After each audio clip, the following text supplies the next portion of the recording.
Hello, everyone. Welcome to the multiplayer panel. My name is David Kim.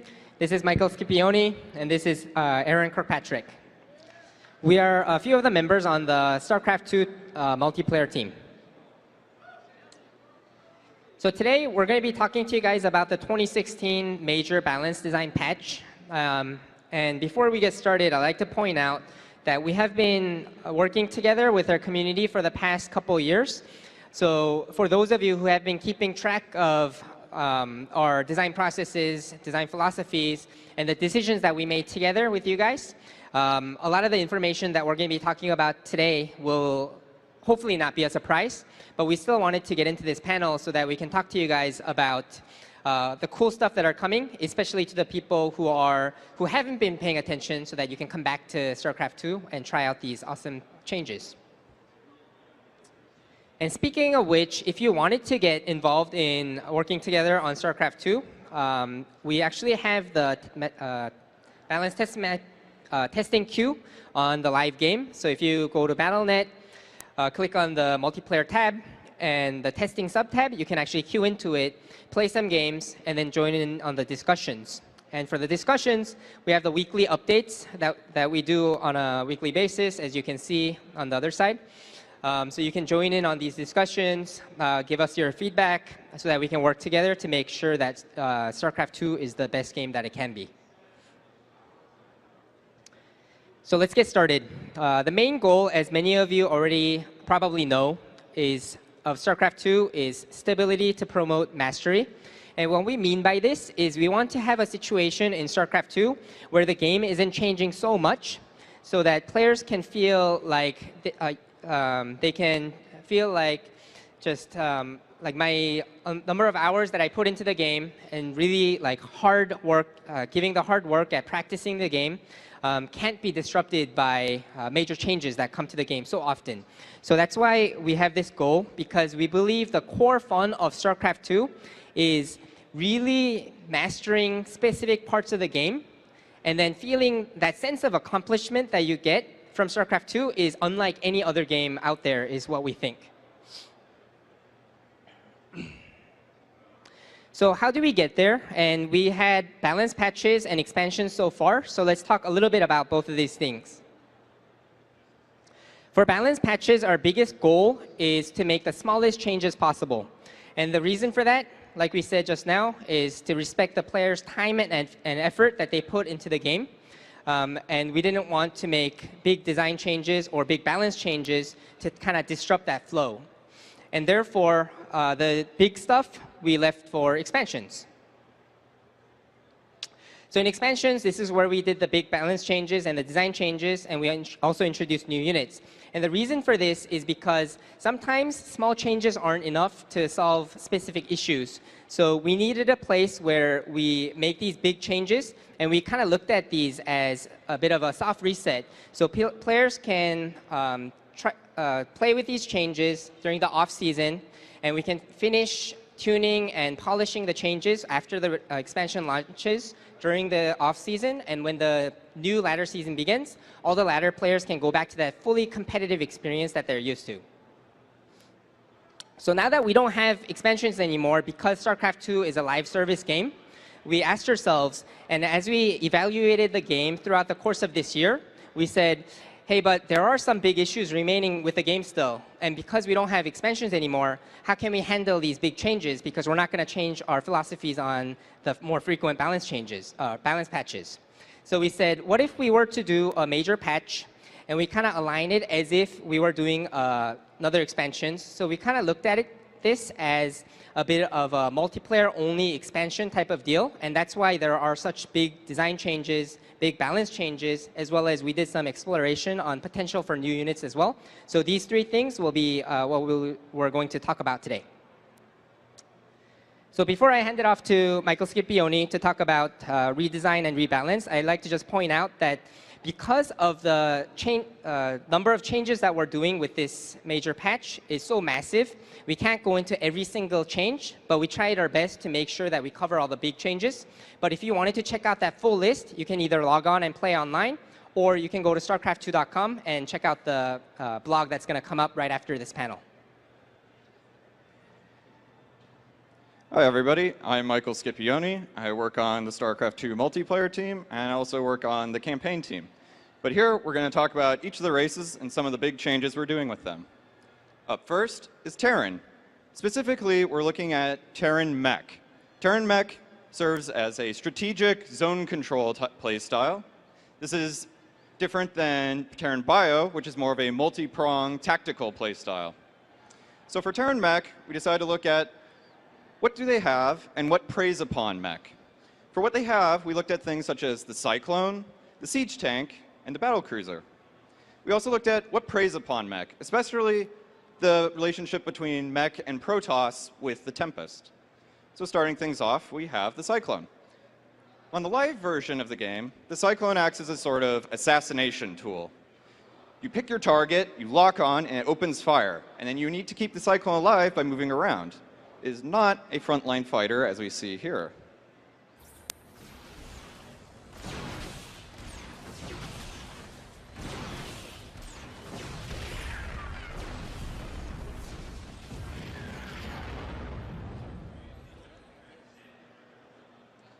So when we were looking at mech, we thought, what if mech had an armored unit that could come out earlier and give them more map control and fight against early enemy armored units? And so we looked into redesigning the Cyclone to do this. In this way, we gave it a new auto attack and changed its stats a bit, as you can see here.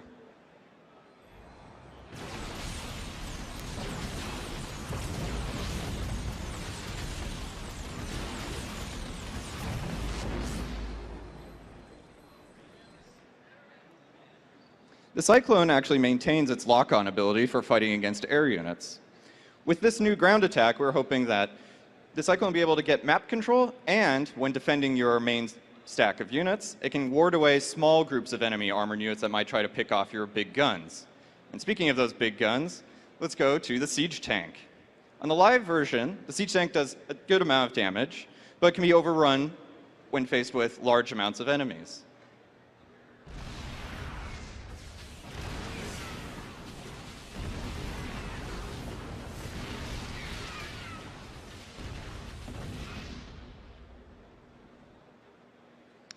So, since I said we were looking at zone control, we decided to make a change to the tank, and I'll let you see it here.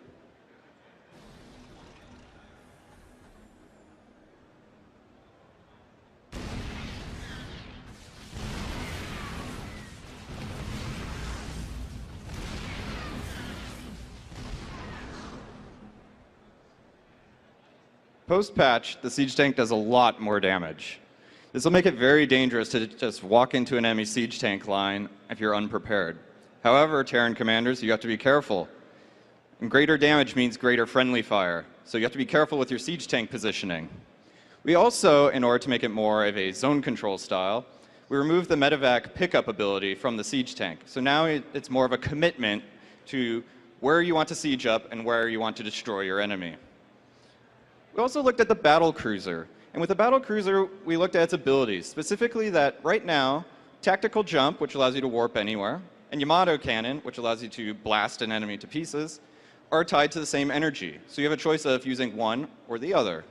We made a change where they're now on separate cooldowns, so you choose both.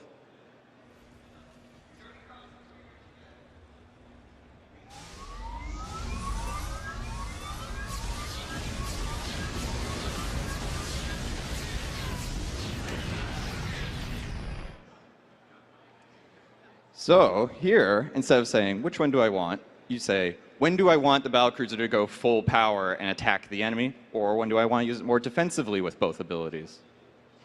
We also looked at what preys upon mech. Specifically, the Tempest with 15 range outranges everything in the mech arsenal on live, and this makes it have consistent damage against mech forces, which is very difficult for them to engage into because, again, they have low mobility. So we took its auto attack and reduced its range, and instead gave the Tempest an ability that can stun units, but only if you don't move out of the way in time, making it more of a combo piece.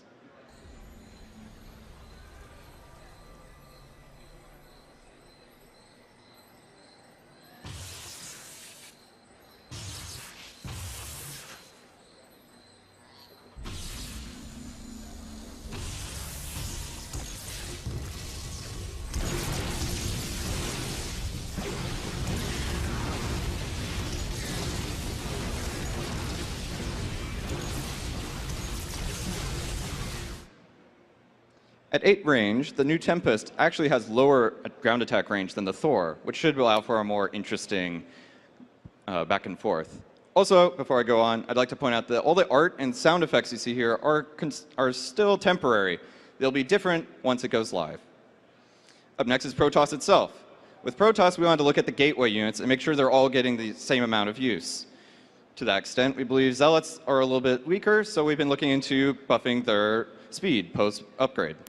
We also looked at harassment units and making sure that the harassment options for Protoss are a bit more evened out. To that extent, we're nerfing adepts through their shade vision range. So now if you shade aggressively, you need to be much more careful as the amount of information you get is lower. We're also reducing Warp Prism's whole amount, which means it has the same amount of shields, but if you're careless, you could lose that prism much more easily. But we're also buffing some of their harassment options with the Dark Templar. With the Dark Templar, we're giving it a blink, which should help it for later game, as it comes online later game. We also looked at air units, specifically the Void Ray and the Carrier. We wanted to promote more of the Carrier Interceptor micro, and with the Void Ray, we've increased its speed, so it's a bit more of a strike. So with the Dark Templar, before, they do serve a role, and they're very good, up until detection starts coming online.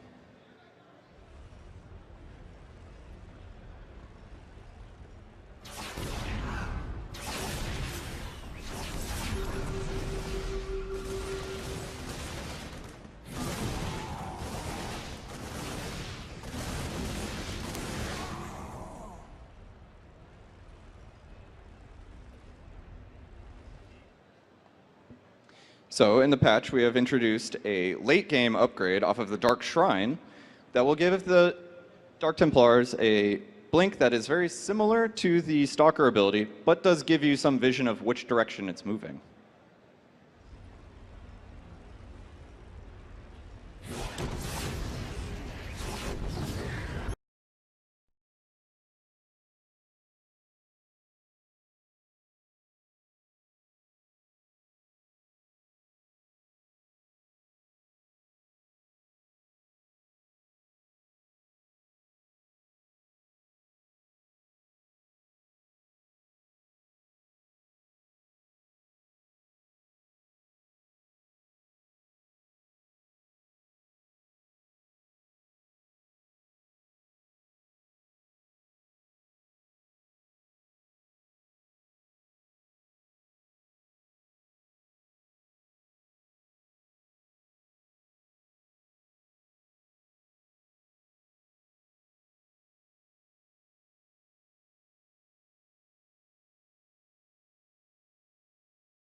Which should allow you to do more characters like this.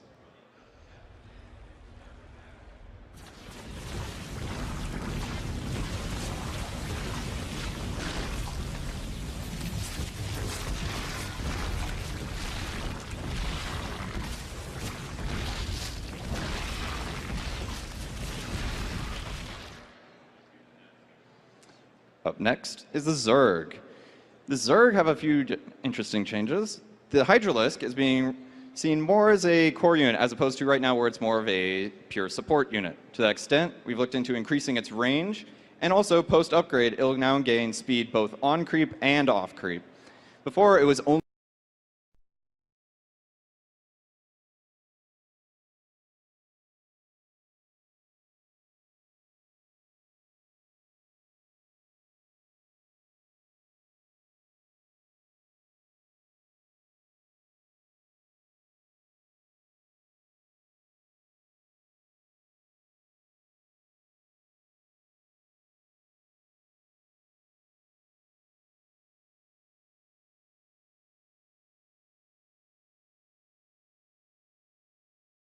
role, we believe its role is correct, but its cost might be too high for what it does. So with the Hydralisk, with that increased speed and increased range, here you can see when a Liberator comes into attack, they now have the ability to attack and kill off the Liberator, whereas before they could not.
which was a good effort, but not quite enough. So we thought that perhaps this role is correct, but they've been costed too much for now. So for the same amount of cost, here's how many more Swarm hosts you can have.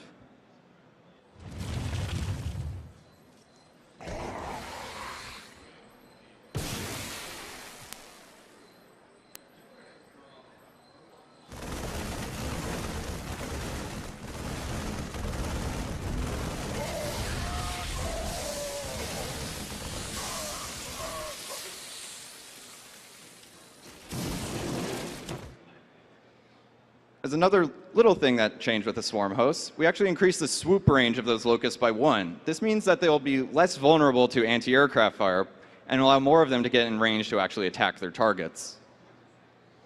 So, up next will be Aaron Kirkpatrick to talk about new unit exploration. Hey, everyone. So, as David mentioned earlier on, we were looking at accomplishing with this major patch a lot of the same things that we do with expansions. In fact, we think of this as sort of a multiplayer-only expansion.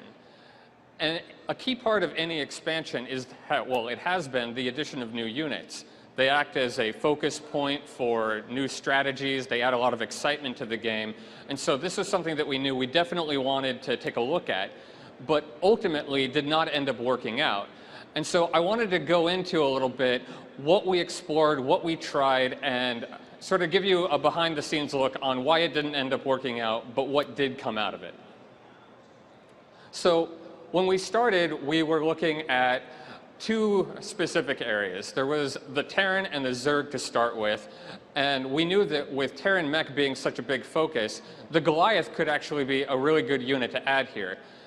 We get requests to see Goliath from Terran players quite frequently. It's a very beloved unit from StarCraft 1, and so this seemed like a great opportunity to explore adding it, seeing how well it can round out the mech arsenal. On the other side of things, for Zerg, we were really just looking for anything that Zerg was missing.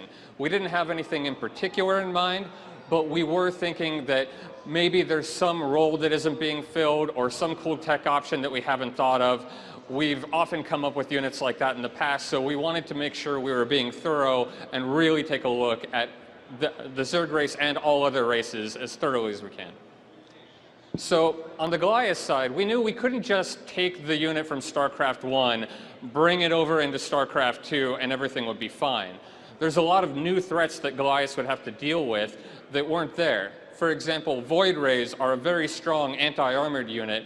There was nothing really comparable in StarCraft 1, and when we played with it in games, we found that Void Rays would actually just wipe them out very quickly, especially if you had a small number of Goliaths.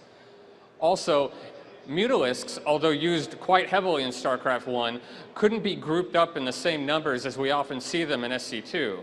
StarCraft 2 Zerg player will sometimes bring out like 20, maybe even 40 Mutalisks, which really is capable of focusing down small numbers of Goliaths that you're trying to react to harassment with, and it just didn't feel very effective. So when we were looking at what could we do to bring the Goliath up to par, we were thinking about some of the weaknesses that it had here, like AoE would be really good. In order to deal with some 40 Mutalisks, having splash damage would be really effective. However, that's already what the Thor does. It does that job pretty well. In fact, it's even more mech-like when it does it. It's not very mobile. You have to really carefully position it. It matches that kind of gameplay we have. And so we were thinking maybe that isn't right. But the Goliath had always been a long-ranged unit, so maybe we could go down that direction. But when we tried that, we found that the Goliath was really acting just as sort of a mech marine in these matchups. You were doing a lot of stutter stepping, you were taking groups of them around and just using them as more of a general all-purpose unit, and we were losing some of that positional feel that we feel defines mech. So we said maybe anti-air isn't the way to go. Maybe it can be a capable anti-air unit, but it's going to have a lot more anti-ground power. We had noticed that mech has a hard time claiming map control against other races, so we thought maybe we can do something there, but taking care not to make it feel, again, more like just a mech marine.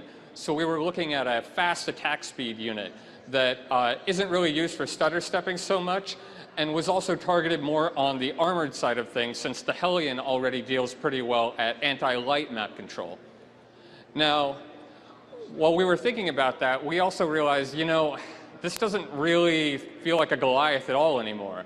It's this unit that's being used for, you know, skirmishes, harassment, mostly anti-ground usage. So rather than just bringing back the Goliath for the sake of it, we were looking at other units like the Cyclone, which weren't being used as much as we'd like to see them, and we thought it could really use a revamp rather than just putting in a unit for the sake of having something new. So ultimately, we decided no Goliath, but we were going to take that exploration and put it to good use, and so we still got the gameplay that we found and liked. The Thor, we decided, will be the core anti-air option for mech, but we were going to commit to making any changes we needed to in order for this to be viable. Skip went into that with the Tempest range reduction, and we've also looked at tweaking its damage if necessary. And the Cyclone is serving that sort of map control, anti-armored unit role that we had looked at and liked, but didn't feel fit a Goliath. So on the Zerg side, like I said, we were taking a more general approach to things. So we had to sort of think back to when we didn't have as much to go on back in Wings of Liberty. And in Wings of Liberty, we had this thing called the 15-unit max rule, which, as I'll explain in a moment, is really more talking about unit overlap. So the 15-unit max rule was a restriction we placed on ourselves that said we are not going to put more than 15 units on any given race, just period. And it's not because 15 units is some magic number, it's the perfect amount of units that you want in an RTS or anything like that. It's actually just that having that constraint forced us to really choose which units were bringing the most to that race, which were adding the most strategic options, and really forced us to create a very tight and clean set of units that had very clear roles. And we found that although 15 units per race wasn't really the max number for us, as we've added many more since then, it's still that process of saying, what does a unit add to the race? What roles does it fill that we really needed to look at? So going back to Zerg specifically, we started applying this mindset and saying, okay, what roles are currently being filled by Zerg units? What sorts of attack types do they have? What are they used for, like in terms of harassment versus main army engagements or skirmishes? And like, what units do they counter? So we looked at Zerglings, Roaches, Hydras, etc., anti-light, anti-armored, generalist. And we started playing with some of these and seeing if we just started adding units that we didn't have, what would it be like? An example of this is a tier 1.5 unit, which means that it requires a tech building, but you don't need a lair. And it spawned in groups of 3 and was very tanky. And the idea here was maybe we could have a tanky unit to buffer for your Hydralisks. However, when we were doing this, we found that because it spawns in groups of 3, it was feeling a lot like a Zergling. It was very swarmy, and you were using it in a lot of the spots that you would just want to overwhelm your opponent with a lot of units. And on the high health side, it was feeling a lot like a Roach.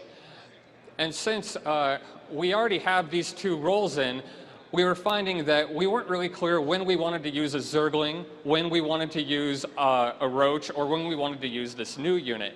And as somebody fighting it, it wasn't really clear what tech options you'd need to go to defeat Zerg, even if you knew he was going that Hydralisk tech path.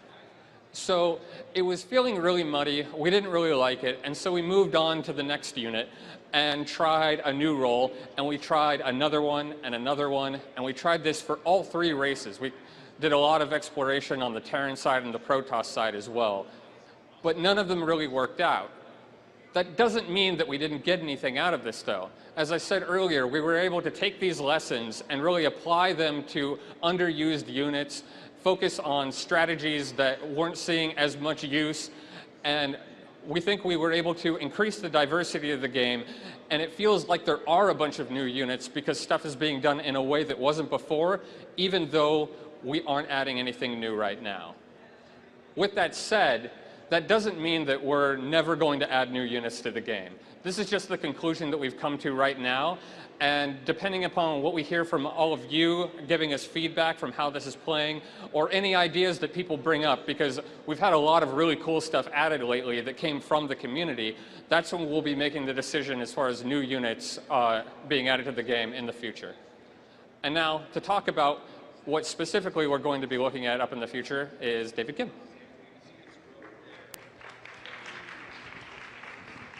Hey, so we're going to get into the Q&A section of the panel very soon. So if you guys can start lining up on, I think it's the left side, for questions, that would be great. And as you guys do that, I want to talk about what's next for us. And the answer to this question, I think, is a lot simpler than you might expect, because last year we had BlizzCon soon after Legacy of the Void released. And then we had the off season to really focus down on polishing and balance testing the changes that just came out to get ready for the new season this year. So because right after this BlizzCon, we're thinking maybe in a couple weeks, we're going to release this to the live game. So it's going to be the same thing. We're going to have to focus heavily on playtesting these changes on the ladder, tuning and polishing these changes so that we're ready for next year. And next year, it's going to be similar as this year as well. Throughout the first half of next year, we're going to have to really make sure that these changes were really good for the game.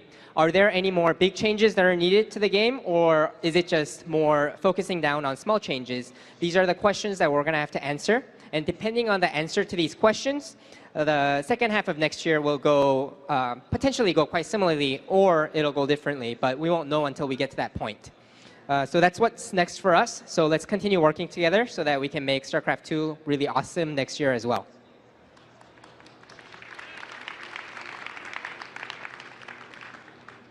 So before we get into questions, we actually brought a few copies of Collector's Edition Legacy of the Void, and then we asked the StarCraft 2 development team to sign them to show our thanks to the most dedicated people that came to this panel today, even though the great matches are happening just over there on the arena stage. I think Zest versus Stats is playing right now, and I'm also super curious who's going to win.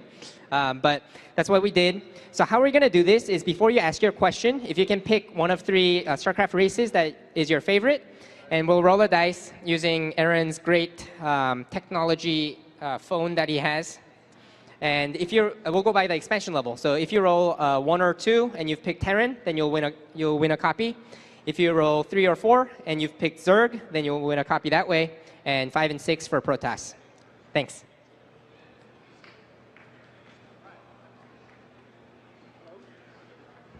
Hi, David. Hi, panel. My name's Mike. I've been playing since StarCraft 1, 96. Just some feedback on Legacy. The Ultralisk, it cripples Terran so much. None of my friends can really keep up when we play now, so my feedback is that watching an Ultra gut like 30 Marines just makes my heart bleed. And I'm really happy to see mech being viable, but I really hope you keep flying tanks in. I can't unsee it. Thank you very much. That's it, just feedback. Hey, but you didn't say your favorite race. Oh, Terran, of course. Oh. Terran. Okay, let's roll for it and see. Drum roll. Terran, You win. you won.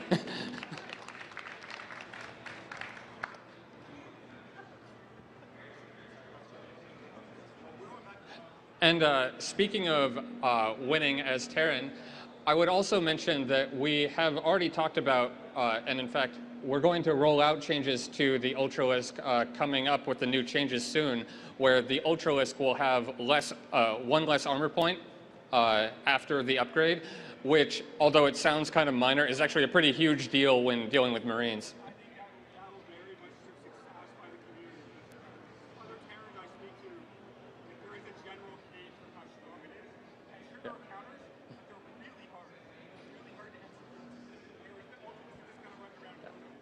Cool.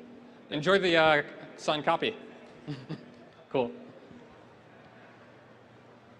You mentioned the Cyclone is going to have a different attack for air and ground. How will that prioritize with a unit like the Colossus that's both air and ground for attacks?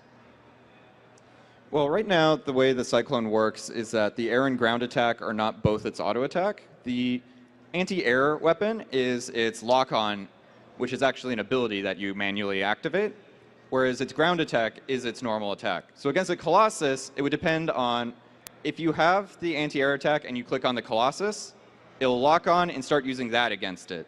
If you do not lock on, it'll use its anti-ground weapon. And you forgot to say your race also. Yes, Protoss.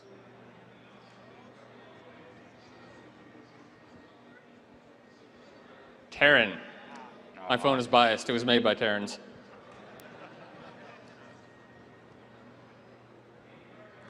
Hi guys, Excalibur Z, nice to meet you all again. My question is obviously about the ladder. So now we have different race MMRs. Third-party sites are reporting this as dramatically shifting the rating distributions for these races. What has that done internally, if you can verify those claims? And do you think that it was a mistake to bootstrap new race MMRs from the existing rating that a player has, as opposed to starting them fresh? Yeah, I think you're talking about the post that just came up like a couple days ago, I think. So we haven't had a chance to look into it too deeply yet because we were so busy planning for BlizzCon. But it's something that's at the top of our list to talk to our online team about it. And it is very interesting because when we saw that graph too, it was like, oh, like what's going on here? And then I think the top comment said the reason, which makes total sense. So we'll definitely look into it. Favorite race, Terran, by the way. Okay. Terran. I I think Aaron really loves Terran.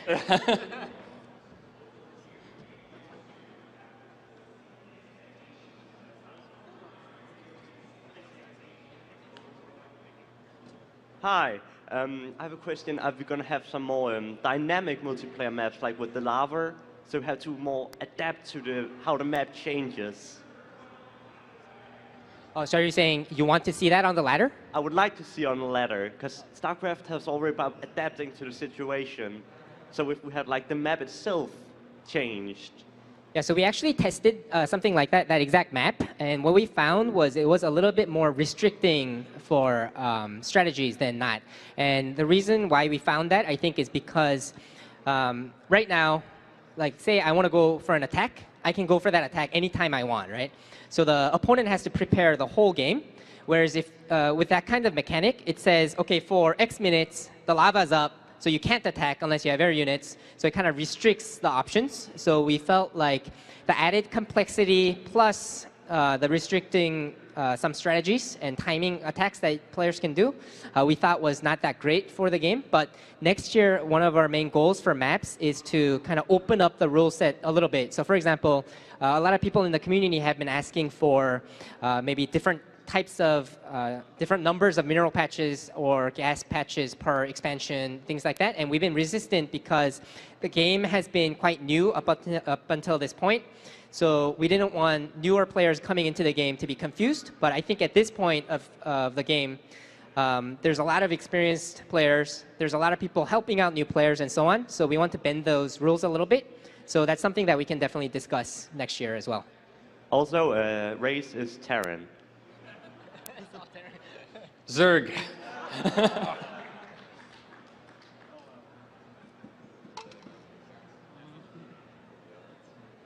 Hey guys, so first favorite race is Protoss, and my question is, have you tried these 3 different units? So I've seen this come up like a few times. I've seen it on Team Liquid. Someone suggested an AA Robo unit for the Protoss, caster unit for an energy caster unit for the Terran at the factory, and some long-range, I don't know, some long-range air unit, air-to-air unit. Are those things that you've tried? Are those, or have there been other units as well like this? Yeah, I think we've tried various versions of those things. Like, for example, the last thing that you said, we tried this like bomber type of unit where you launch this fighter out to a target location. You can't really control it. So it goes, does its thing, comes back, and if you're able to save it, then it can go again. Versus if the other guy killed it, then you have to build it again. So that was the counter play. But it didn't really work out because it didn't really feel like a StarCraft unit because like I think the fun thing about StarCraft is you can really have that full control of each unit, right? Yeah. So. And I remember not too long ago, we were actually taking a big look at what we could do in terms of anti-air with the Robo, like exploring what that would add to the game. And I mean, we got really out there at sometimes. We added a unit at one point that would actually change the attack plane that robotics units would attack. So like while it activated, now your Colossi are shooting air, and it would murder Mutalisk. But we found that it wasn't really improving the game because Robo units are really strong at what they do, and making them more versatile was taking away from it. And we found that that was true even if we added a more versatile Robo unit. That part of what makes Robo so good is that commitment to specific strategies. Let me.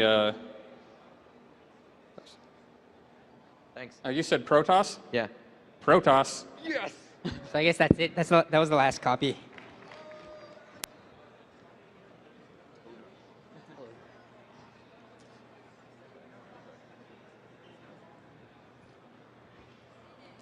Hello. First of all, I want to say thank you to all of you guys for everything you've done. My question was about Archon mode. So I think Archon mode, a lot of people had a lot of really high expectations for how it was going to go, especially going into Legacy of the Void, but we haven't really seen as much participation. Were you guys ever considering opening it up to be allowed to queue up for Archon mode without a partner, so auto matchmaking? I know there's a lot of hesitation against it, but I think that's something that may help it out a little bit. Yeah, so first, we want to also thank you for making so much great content for all the StarCraft 2 players within the community. That's pretty awesome to see every time you post one of your posts.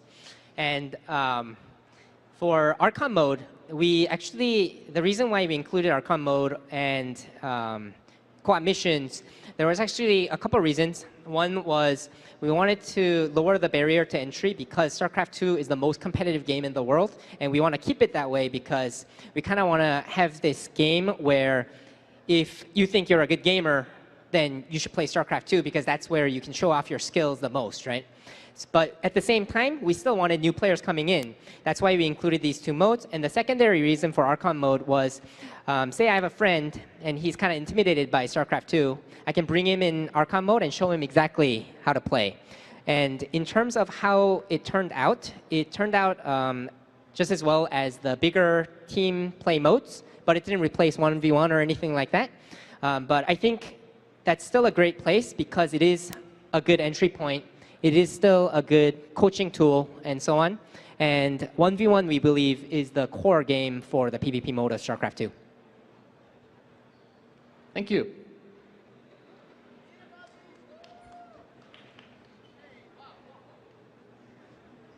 Hey, I'm just curious, with a lot of other Blizzard games, there's cross-platform integration of do X, get Y.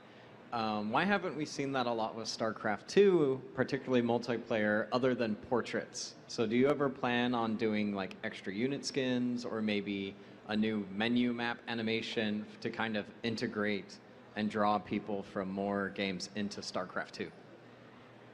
Oh, with other Blizzard games?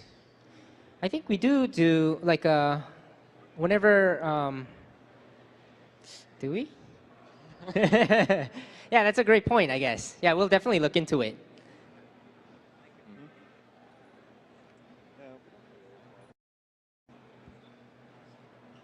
Hi, how's it going? Hi. First off, I want to thank you guys for making such a great game, and I've really loved it over the years. It's changed my life. My question's about Protoss, how the mothership core kind of affects early game micro. So in a lot of other matchups, we see, like Hellions, Lings being used to harass, but the mothership core kind of stops that dead in its tracks. Have you explored any units or strategies to harass Protoss early game? So what I would actually bring up is that although this is feedback that we hear, like not too long ago, I was actually just watching a PVZ where there were a lot of Lings doing a lot of damage despite the mothership core even activating photon overcharge a lot. So we don't think it's quite as extreme as some people might think. I know that it can feel really oppressive playing against it sometimes, but we think that it's actually in a pretty good place right now. But that doesn't mean that we haven't been looking at other options for early game defense or early game harassment on the Protoss side. We just haven't found anything that puts the game in a better state right now. Also, with the new Cyclone change with its anti-armored auto attack, actually makes it very strong versus structures, which is what the Mothership Core is going to be overcharging. And also, because it has its anti-air lock-on, Mothership Cores have to be very careful about where they position.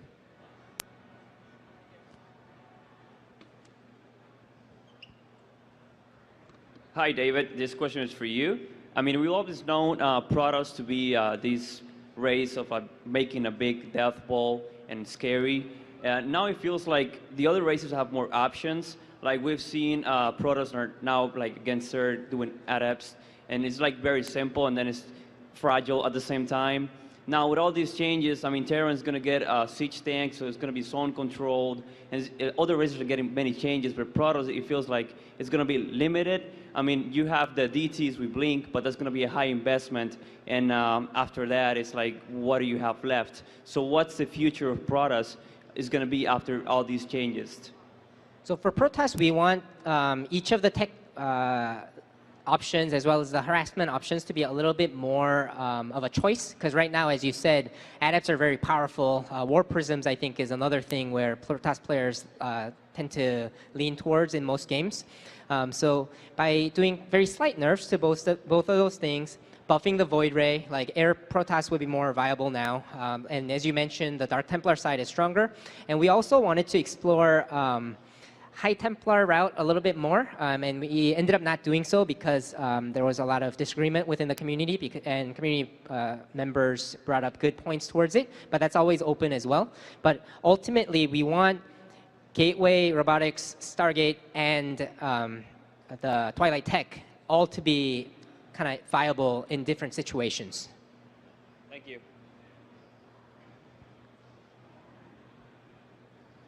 Hi. When the game launched, the player experience was single player into multiplayer. Now with all the added game modes, how do you see a new player experiencing the game?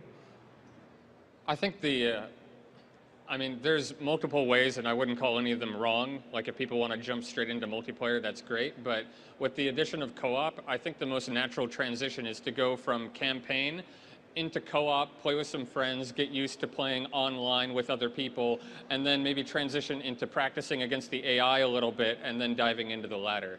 I know a couple of people who have actually tried out the game since Void doing that, and they found it to be pretty natural. Hello? Oh, cool. Hello. So my question is in regards to the MMR per race, which is really cool. But I'm finding that when you're in the loading screen for a ranked game, it's showing your highest rank, highest league. So I could be a Diamond Zerg, and they see the Diamond, but I'm Protoss, and it's very deceiving if I'm like a Silver, and it's showing that I'm Diamond. I'm wondering if that's on purpose, or what the reasoning might be behind that, if it can show the current one. Yeah, initially we put that so that we show you the highest potential of the player, but I think that's great feedback, and we definitely want to explore maybe splitting that out, and then for team games, maybe showing the team-specific one, all that stuff. So we'll definitely discuss that one and try to do something if we can.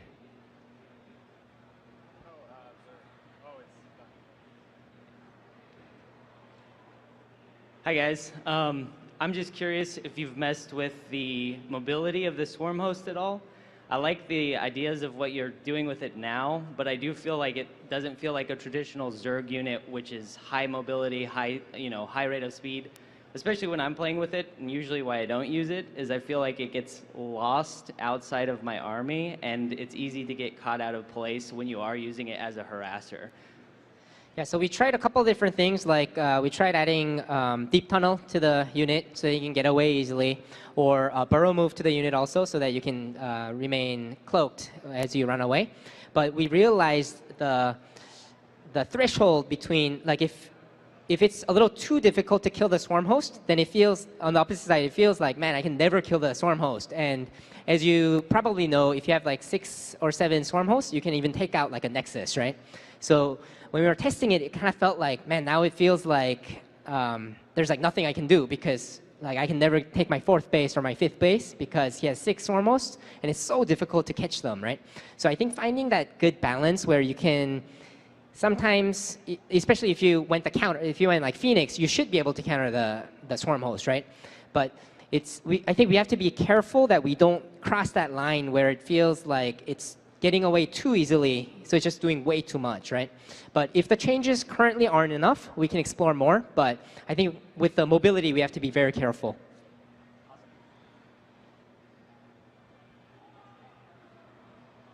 Hello. I would like to talk a couple questions. First one is about new players in general and how they feel very intimidated and kind of tying it in with third-party sites and stuff like that. I think one of the most important things and one of the issues that a lot of players have with 1v1 is they just, it's really win or lose, but there's no one to tell them what they did wrong. There's no one to help them improve.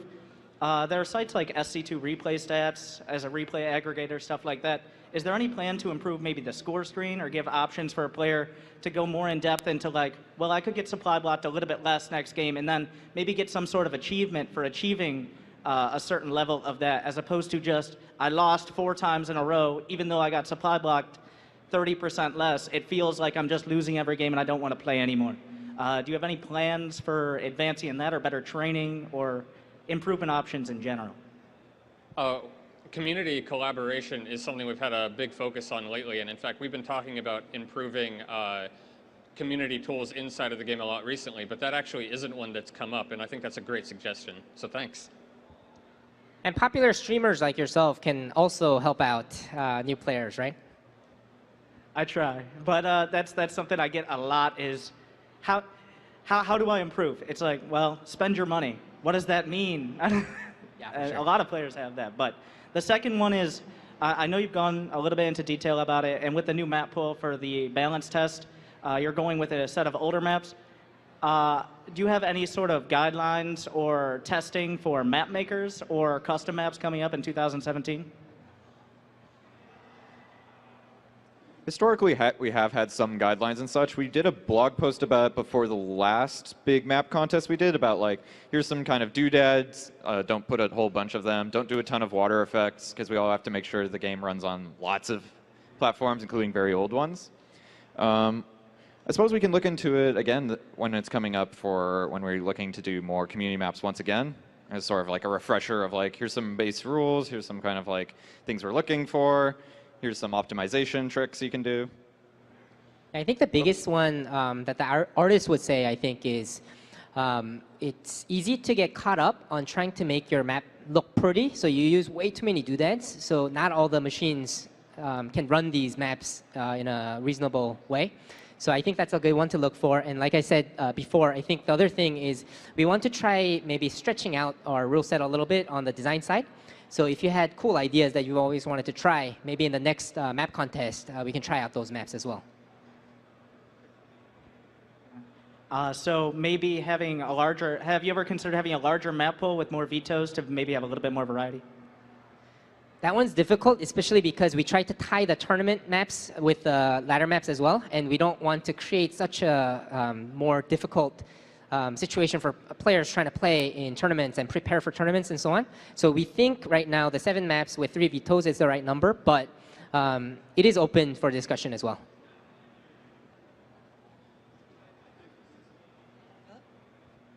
Okay, my name is Tempo. I'm like your biggest fan, and not just kidding. But my question is in relation to these major patches, right?